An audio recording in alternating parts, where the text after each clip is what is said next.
Okay, so this is a quick video on your generator not starting. There's a couple of reasons.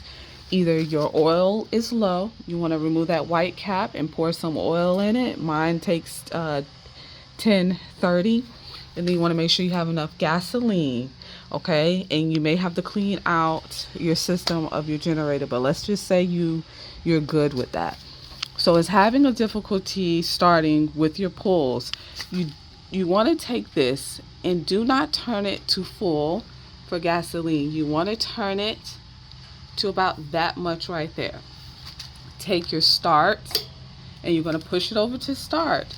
But what you're going to want to do is do it a little bit over. You don't want it to be on run, but you want it to be on choke.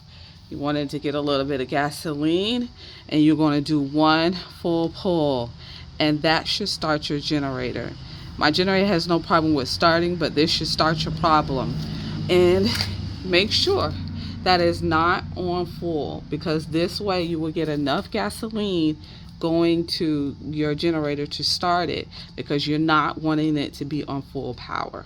I hope this helps.